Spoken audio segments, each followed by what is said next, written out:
दादो नमो नमो निरंजनम नमस्कार गुरुदेवता वंदनाम सर्वसाधवा परिणामं परंगत परब्रह्मा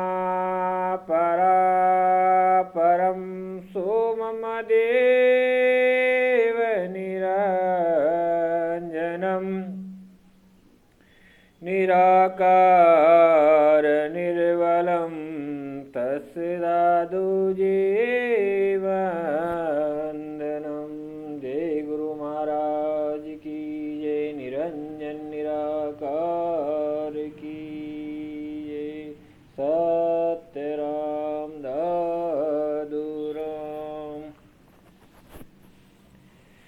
भक्तजनों, गुरुदेव दादू जी महाराज को प्रणाम करते हुए और निराकार निरंजन देव को प्रणाम करते हुए हम संत प्रभु श्री दादू दयाल जी महाराज की कथा में प्रवेश करेंगे। आज अगरवास्या और गुरुदेव दादू जी महाराज के 22वें दिन पूर्ण होने के बाद 23वें-24वें दिन की सत्संग की कथा है। जब सूर्य उदय हुआ, जब गुरुदेव ब्रह्मा के भजन से कर रहे थे और ब्रह्मा के भजन करने के बाद में अपने काम से निवृत्त हुए, उसके बाद में अकबर बादशाह और सभी श्रोतागण गुरुदेव दादू जी महाराज के पास आए और गुरुदेव को प्रणाम करके सभी अपने अपने स्थानों पर बैठ गए।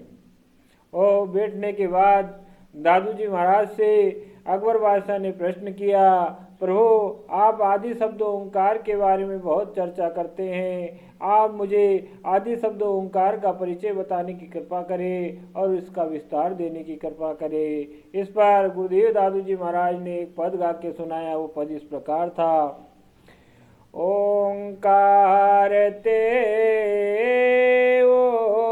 उपजे बिन से बहुत विकार, भाव भक्ति ले स्थिर रहे, दादू आत्म सा पहले किया आप ते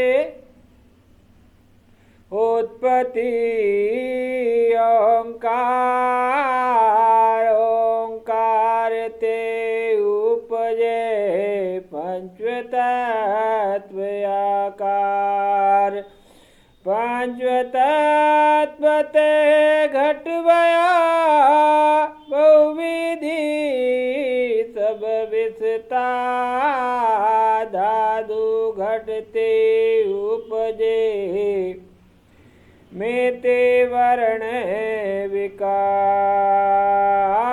शब्द ओंकार है, वो सब घट माही, दादू माया विस्तरी परम तत्व यू नाही।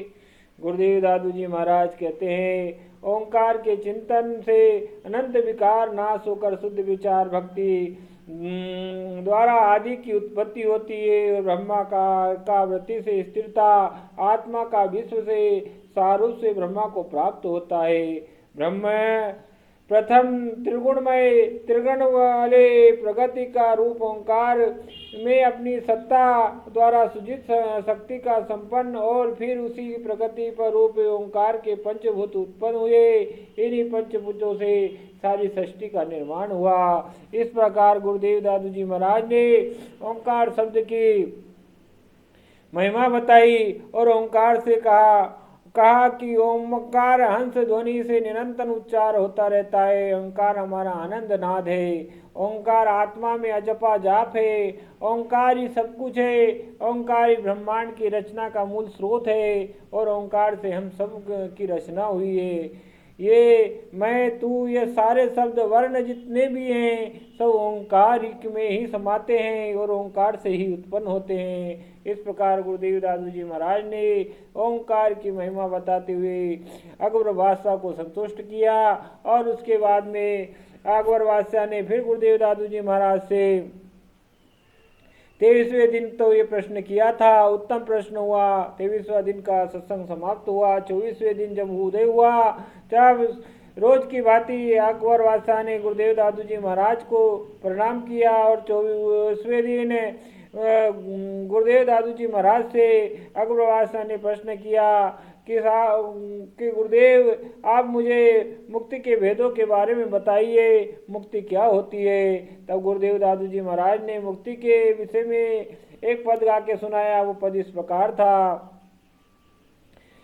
सालुक संगति है रहे समीप सामुख हो सो सारूप्य सारिका भया सायुक्त के हो।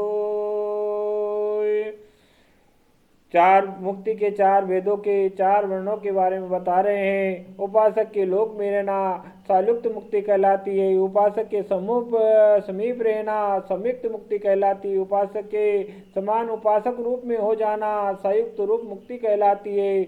और उपासक से एक हो जाए वह संयुक्त मुक्ति कहलाती है। ये चार प्रकार की मुक्ति शास्त्रों में वर्णन है। सभी मुक्तियाँ उत्तम गति और परमात्मा के पास ले जाती है और सभी परमात्मा में लीन कर देती है।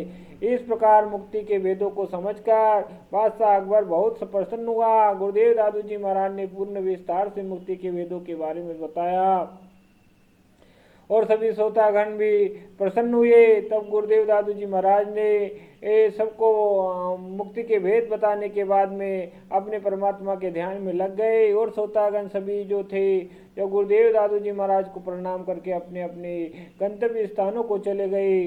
बीरबल बादशाह अकबर और सभी श्रोतागण ने बहुत आनंद पाया और गुरुदेव दादू जी महाराज को धन्य धन्य कहते हुए अपने अपने आश्रम को चले गए। इस प्रकार गुरुदेव दादू जी महाराज और मुक्ति के विषय में जो परिचय दिया, ओंकार के विषय में जो परिचय दिया वो अथाह था। उसका विस्तार देना तो हमारे बस की बात नहीं, लेकिन कुछ शब्द हैं जो आपको उनके संपेक्ष मात्र से आप समझ जाओगे। जो मुक्ति के चार वर्ण बताए हैं, एक सालुक्त, सामीप्य, सारूप्य और संयुक्त, ये चारों मुक्ति जीवन के आधार हैं। ये मुक्ति पाने के लिए इंसान अपना जीवन पूरा लगा देता है। साधु संत अपने जीवन को उसी में लगाकर परमात्मा के भजन करते हैं। उम्मीद ये रहती है कि परमात्मा उन्हें मिल जाए, राम जी उन्हें मिल जाए, प्रभु की कृपा हो जाए।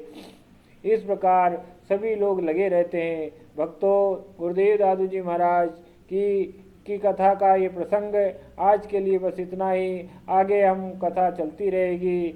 आप इसे लाइक और सब्सक्राइब करके चैनल को सब्सक्राइब जरूर करना और लाइक जरूर करना। कमेंट में दादू राम सतराम अवश्य लिखना और मेरा साथ जरूर देना। इसी के साथ आज के लिए इतना ही। अब वाणी को विराम देते हैं।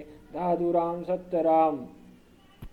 सेवक की रक्षा करे सेवक के प्रतिपाल, सेवक की बाहर चढ़े गुरु दादू दीन दयाल। जय गुरुदेव भगवान की जय, निरंजन निराकार की जय।